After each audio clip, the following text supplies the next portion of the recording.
Imagine, c'est un matin brumeux au beau milieu de l'hiver. Tom se réveille, un peu nerveux à l'idée du jour qui s'annonce. Il part pour un long voyage vers des eaux inconnues. Son capitaine dit qu'ils vont essayer de quitter l'Angleterre pour parvenir jusqu'aux Amériques. Il est prêt à quitter sa maison, quand sa femme lui rappelle de prendre les biscuits qu'elle a passé la nuit à préparer. Zoomons sur ces biscuits. Ils ont l'air un peu étranges, n'est-ce pas? Il s'agit des biscuits de mer, qui étaient littéralement les biscuits que les marins mangeaient pendant les longs voyages. Un biscuit de mer pouvait rester des années sans se dégrader. Je sais que cela semble impossible, mais le secret en réside dans les ingrédients et les méthodes de cuisson. Lorsque les marins partaient, ils ne savaient ni pas combien de temps ils resteraient sans remettre les pieds sur la terre ferme. Ils devaient donc être parés sur le plan alimentaire. Sinon, ils risquaient de mourir de faim. Les boulangers ont donc imaginé ce simple biscuit. Il est principalement composé de 3 ingrédients: du sel, de la farine et un peu d'eau. L'idée étant que la pâte reste la plus rigide possible. Ensuite, les boulangers les mettaient au four pendant des heures, à très basse température. Cette cuisson lente avait pour but d'éliminer toute l'humidité contenue dans les biscuits. Même si tu n'es pas un marin expérimenté, tu te doutes que l'humidité est l'ennemi de la conservation des aliments. Elle fait moisir la nourriture et attire les insectes et autres animaux. De plus, un navire est déjà un environnement extrêmement humide. Ces biscuits devaient donc aller à contre-courant de tout cela. Un biscuit de mer peut durer 6, 7 ou 8 ans sans se détériorer. Les petits trous que tu vois sur ces biscuits permettent d'évacuer l'humidité pendant le processus de cuisson. Un marin comme Tom, de corpulence moyenne, recevait une portion de 6 à 8 biscuits de mer par jour. Ces biscuits étaient extrêmement nutritifs et rassasièrent la faim d'une personne adulte. Bon, il s'agissait surtout d'une sorte de nourriture de survie. Elle n'était pas censée être particulièrement agréable, savoureuse ou même t'apporter tous les nutriments dont tu as besoin. Juste l'essentiel. Maintenant, as-tu une idée de ce qu'était la vie au XVIIIe siècle? Si tu penses à une ville comme New York, il n'y avait qu'environ 18 000 personnes qui y vivaient. À titre de comparaison, la ville compte aujourd'hui plus de 8 millions d'habitants. À l'époque, si quelqu'un devait se rendre de New York à Boston, il n'y aurait eu aucun des relais routiers que l'on trouve le long du chemin.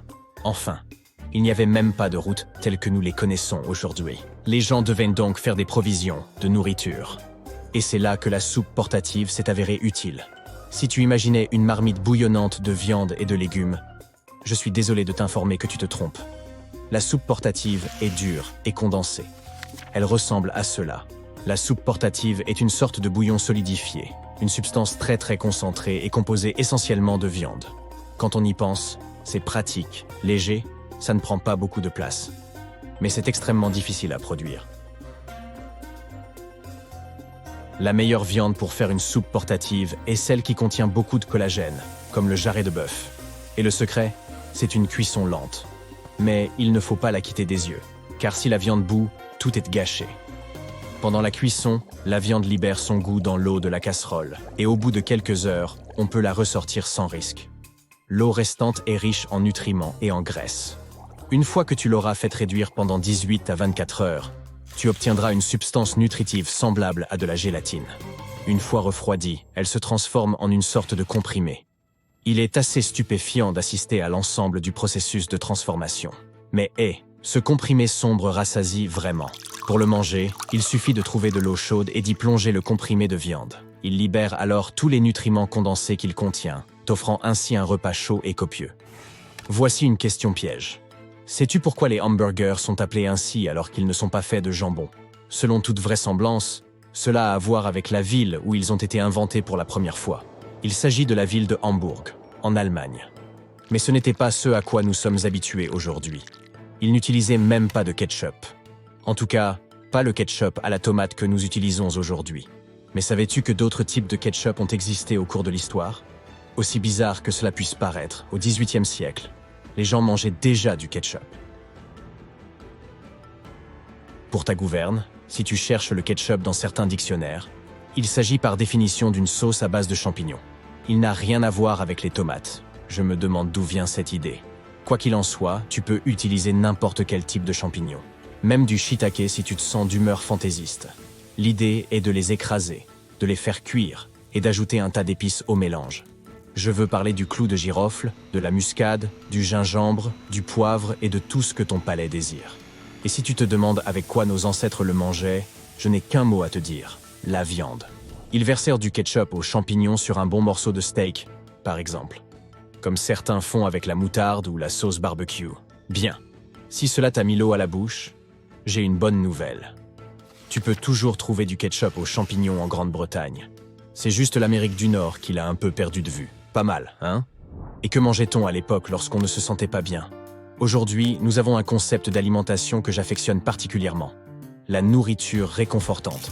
C'est-à-dire quelque chose que l'on mange quand on se sent triste et déprimé. Mais alors, les jours où l'on se sent malade, que mange-t-on? Je pense immédiatement à une soupe chaude, ou à quelque chose de nutritif et de léger. Nos ancêtres buvaient ce qu'on appelle le zitogala. Il pourrait être décrit comme un lait de poule à base de bière auquel on aurait ajouté quelques sucreries. Sa recette remonte au XVe siècle. Cette boisson était considérée comme un remède tellement fiable que Shakespeare l'a même utilisé pour empoisonner les gardes dans Macbeth. Voici un autre petit quiz. Pourquoi dit-on que la preuve est dans le pudding? Cette célèbre expression signifie simplement que tu ne connaîtras la véritable valeur d'une chose que lorsque tu l'auras expérimentée par toi-même. L'expression a commencé à être utilisée au XVIIe siècle. Mais il y a une chose importante à noter ici. En Grande-Bretagne, le pudding n'est pas le dessert sucré que l'on connaît en Amérique. Il s'agit plutôt d'un plat salé, un peu comme une tarte. On peut dire sans se tromper que les Britanniques savent transformer à peu près tout en tarte. De la tarte aux pommes à la tarte au potiron, en passant par la tarte au poulet, j'en passe, et des meilleurs. Au XVIIIe siècle, il y avait ce qu'on appelait la beefsteak pie. C'était un plat incroyablement populaire à l'époque, mais quelque part, nous avons perdu l'habitude de le préparer. Bien sûr, on trouve aujourd'hui du pudding au steak et au rognon, mais il contient toutes sortes d'ingrédients tels que des pommes de terre, des carottes et une sauce épaisse. Jusqu'au XIXe siècle, les gens mangeaient la version la plus simple de ce plat. Il s'agissait en fait d'un plat à base de viande savoureuse. On dit que le petit déjeuner est le repas le plus important de la journée.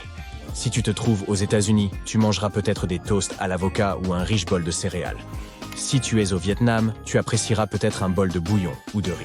Mais si tu avais pris ton petit déjeuner dans l'Angleterre du XVIIIe siècle, ou même aux États-Unis, tu aurais eu droit à quelque chose dans ce genre. Il s'agit de la version à l'ancienne de ce que nous connaissons sous le nom d'œuf au bacon. Sauf qu'on l'appelait collops and eggs. Selon la recette traditionnelle d'Anna Glass, directement tirée des livres de cuisine les plus célèbres de l'époque, l'œuf n'était ni frit ni à la coque. Il était poché. Et le bacon n'était probablement pas aussi transformé que celui que nous consommons aujourd'hui. Un petit toast était ajouté sur le côté, et le tour était joué. Le parfait départ pour une longue journée.